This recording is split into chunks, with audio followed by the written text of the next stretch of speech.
Hello everybody, this is GamerGar and welcome back to another video of Stardew Valley. For today's video we are going to continue with our Ginger Island Survival series. This series is going to be very exciting because we are going to take on the Volcano Dungeon with just the starter tools and very low combat and mining skill levels. So it's going to be a very exciting video indeed. Let's jump into it and see how well we did. So we get a rainy day today. We're going to make full use of this by searching out the gembirds. We got pretty lucky with this one. This is the west gembird. It dropped an amethyst. That means the amethyst will go into the west pylon. So we're going to throw away the fibre. We're going to put that amethyst into our inventory. And we'll go to the gembird shrine here now. And we're going to put that into the west pylon here. So we just need 3 more gems. And once we have all those pylons filled up to the top, we're going to get rewarded with 5 lovely golden walnuts. I'm just going to hold the ground here now because I have more taro tubers. So I'm going to plant those now. The great thing about the taro tubers is that you don't have to water them if you plant them near water. And we can sell these to make some nice money too when they're fully grown. We also get golden walnuts from farming. So hopefully we'll get a nice amount of golden walnuts from that. So I just got some ginger there, and we can convert it into ginger ale later on, which gives you a luck increase, so it's a very nice consumable to have. So I'm also shaking some trees down here as well in the hopes to get golden coconuts, because Clint can break these open to give us lovely prizes. I'm also looking around here as well for more golden walnuts. I'm pretty sure I missed a few around that area, but I'll head back there later on. Up here now to Professor Snail's tent, and just outside we have more ginger that we hope out of the ground. So I'm going to do lots of fishing too because I'm going to try to take on the Volcano Dungeon. And I'm going to need lots of fish so I can heal myself because I'm going to try to get to floor number 10 to get access to the forge. Once you get to floor number 10 you can unlock a nice shortcut so you can just go back to the forge anytime you need it instead of having to transverse to 10 floors. So I got level 2 fishing, which is really nice, and the next day I'm shaking more trees and I'm getting more coconuts. Golden coconuts would be really nice, so hopefully we get those pretty soon so Clint can break them open for us. There's also some golden walnuts around this area, so there's one here between those 4 little spots. That's another nice golden walnut. There's also one up here. It's behind that hardwood tree. It's actually well hidden. It's on the bush there. Now there's one there between that clump of grass, but there was a tiger slime there, so I have to play it safe. So I'm just going to try again. There we go. So I can't kill those tiger slimes in a moment because I only have a rusty sword. There's one down here as well on the beach between those blue stars. And there's also one here next to that hardwood tree. So that's a few more golden walnuts. I got 5, so I'm going to get this upgrade. It's going to give me a mailbox so I can communicate with people over in Stardew Valley. We don't want to end up like Leo, you know, stranded on the island. So that's the mailbox. Very nice indeed. So I'm doing more fishing, and the reason why I'm doing a lot of fishing today is because I'm going to need lots of healing food. We're going to take on the Volcano Dungeon in this video, and it is ferociously hard. I wonder how many floors I'll get through. So I just got a lionfish there. That's a really nice fish for healing, and it's also a nice fish for stamina. Or energy. I call it stamina sometimes. So as we can see, I've accumulated quite a number of fish. I'm not going to sell any of that fish. We're going to use all that fish for healing. So we're going to go to bed, call it night, because tomorrow is going to be a big day. I get level 3 fishing, which is nice. Level 4 fishing, even better again. So it's 7:20. It's a full energy, full health. We're going to go into the Volcano Cave, and we're going to try to conquer it.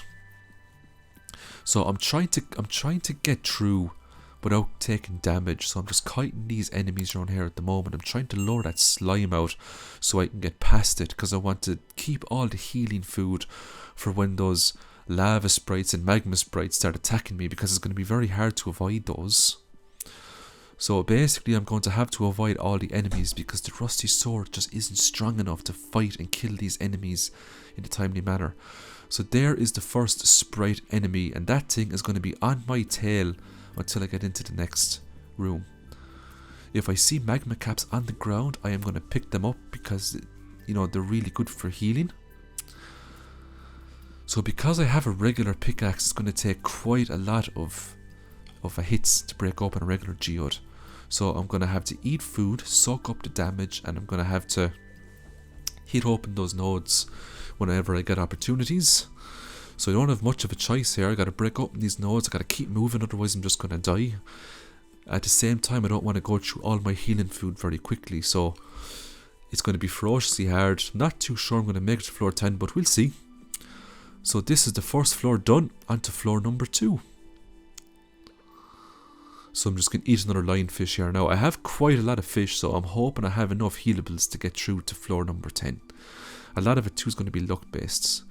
So that enemy, that explosive enemy, he is going to try to hit me. So I'm just going to, there we go. Just going to run around from there. I'm going to run up this way. There's no sprite enemies around, flame enemies, so that's really good. Because the other enemies are pretty easy to dodge. I'm just going to lure him out as well. Just going to get around him. The more magma caps I get here now, the better. Because one magma cap, you know, will very easily put my health right up to full because it's just such a nice healable item. So there we go, that's floor number 2. It was a nice easy floor. There's a sprite over there to the left. Oh, there's a sprite up there that spotted me. There's not much I can do there. I'm going to have to run away because I don't want to get hit with those fireballs. Sometimes if you time it right, you can parry those sprites so you deflect them backwards. Just like that, so I can keep moving. So it's all about deflecting those sprites. You just got to keep moving. So I got really lucky here. This is another nice handy floor. It's floor number 3 done. On to floor number 4 here now. There's a sprite just there. Not much I can do with that. That's going to aggro me, so I'm just going to have to deal with it. Ooh, I dodged that pretty well. That was a nice parry. It got me there though. I mean, I am going to take lots of damage from those, but the big challenge is when you hit floor number 6 and beyond, because those sprites get upgraded to what I believe they're called magma sprites. And the thing about the magma sprites are when they hit you, you get a slow debuff, plus you take continuous damage. So it gets much harder when you kind of get halfway through this forge, or halfway through this Volcano Dungeon. So just got to keep moving here now. Unfortunately, there was no exit up here. So I just got to make my way down and to the left. If it wasn't for those sprite enemies, honestly, it would be a very easy dungeon to do with just starter gear, with just starter levels. So I might need my watering can, so I'm just going to move it up there beside my sword, so I can use it very quickly. Just going to eat another lionfish here now, just to keep the health up. So as you can see, sometimes you kind of get bogged down. Now I don't need to use the watering can this time because there was a path I could take. There's another magma capsule. Try to pull it up out of the ground. Very nice. That is floor number 4. Floor number 5 is a free floor. It's kind of the midway section. I will break open those dwarven caches because there's a very good chance you can get a magma cap inside one of them. So I'm pretty sure I'm going to get a magma cap inside this one. Yeah, that's really nice. A full inventory. I'll just get rid of the coal. Since we are not going to be really using coal at the moment, the magma cap is much more important.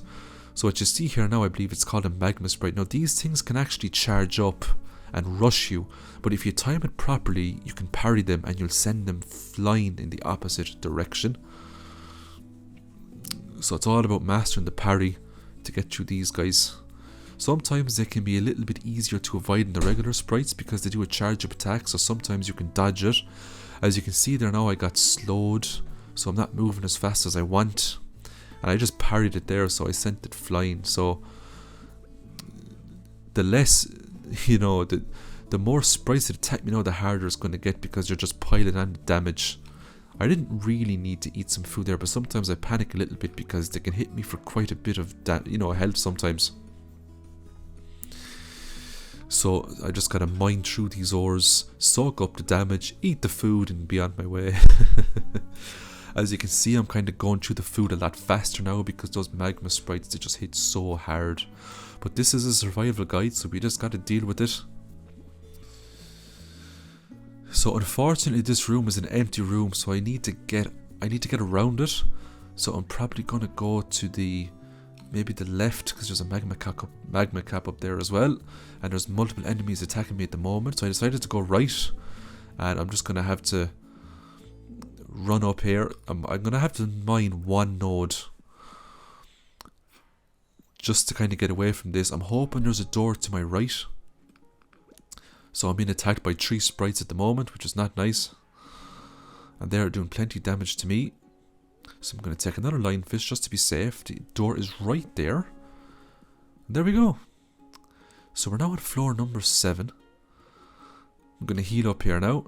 Now I have plenty of tuna left, so I'm feeling pretty confident that I might make it to the forge. Hopefully with just the starter equipment. I'm just going to mine these nodes away. And I don't see any sprites at the moment, which is really good. I can deal with the slimes, no problem. I can deal with the explosive enemies. I can deal with the duggies. Because they don't, you know, they're not flying around the place. Ooh, I got a golden walnut from mining. That's really nice. Right, I need to avoid that slime at all costs. I'm just going to hit him back there with the sword because I don't want that slime hitting me. Because I don't want to have to use healing food unnecessarily. So it's taken about 4 or 5 swings to break open those regular nodes. So I mean, it's not too bad with with the starter pickaxe. The problem is when you really need to break open the node and get away quickly. That's when the axe really starts to slow you down. Now I just aggroed a sprite there, unfortunately. But look, we're just going to keep going. We're just going to soak up the damage and parry it away. God, they hit so hard. But if they didn't have the slow debuff, honestly, they wouldn't be that bad. But when you get slowed down like that, it's a huge inconvenience. Because it also makes it much harder to avoid enemy attacks. I'm just going to take another lionfish here. And this is why, if you're ever doing challenges like this, it's always good to stock up on as much fish as possible. So you have, all that healing. So I'm hoping there's an exit just up here. Just going to run up here now to the top. Lovely. Just going to bring me up to floor 8. So I'm getting really excited now at the moment because I'm getting really far. A lot farther than I anticipated. I honestly thought I'd be lucky if I made it to floor 5. But it just goes to show if you just avoid these enemies and just keep going, you can actually get through the floors handy enough. So there's more health. I don't want to aggro that sprite. So hopefully it'll just go the other way so I can get around it. Very nice. Oh, there's another sprite up there, so I'm after aggroing 2 of them. Lovely. So I managed to dodge that attack. I'm just going to run here now and see if I can get through this floor as quickly as possible. Oh no. The gate's shut. I need to find a switch, and there's 3 sprites attacking me at the moment. There's a 4th sprite. It's not looking too good for me at the moment. I need to find a switch. There's got to be a switch around here somewhere, but where is it? Oh, it's up there. I see it. I see the switch up there to the right. So I'm just going to swap around my gear. I'm going to put my healing food just beside my sword. I'm just going to eat that magma cap just to get my health up. So I'm just going to make a beeline for the switch, and then I'm hoping this is the only switch I have to activate.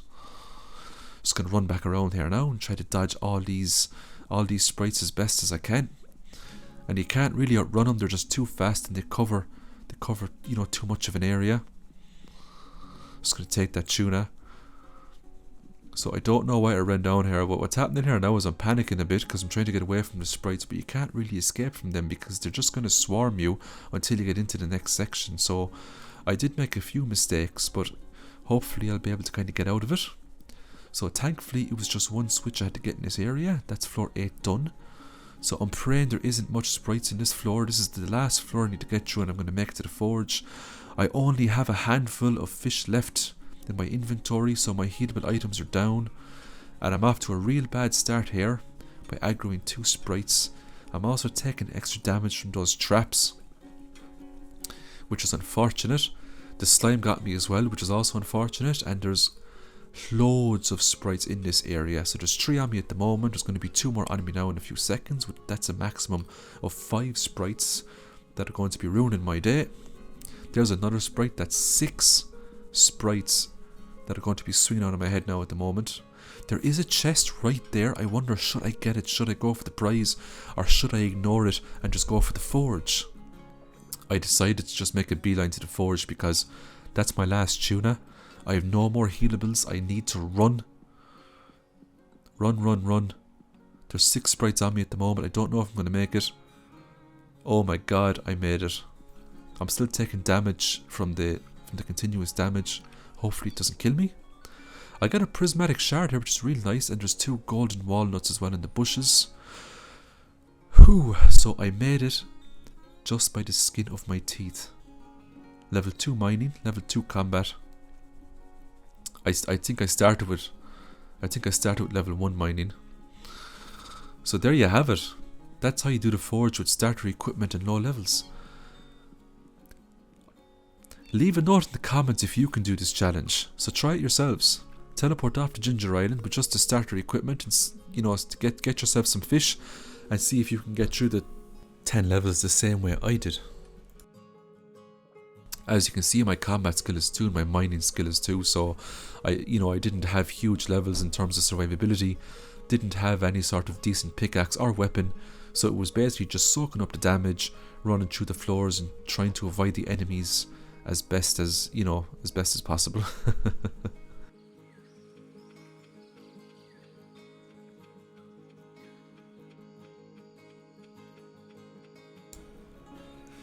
So that concludes our video for today. Let me know in the comments what you thought of the Volcano Dungeon challenge that I just did there, and let me know if you want to see more Ginger Island survival content in the future, because there is still a ton of content left to do on Ginger Island. So I'm very excited to continue that series if you want to continue that series. I'll see you in the next video. Bye.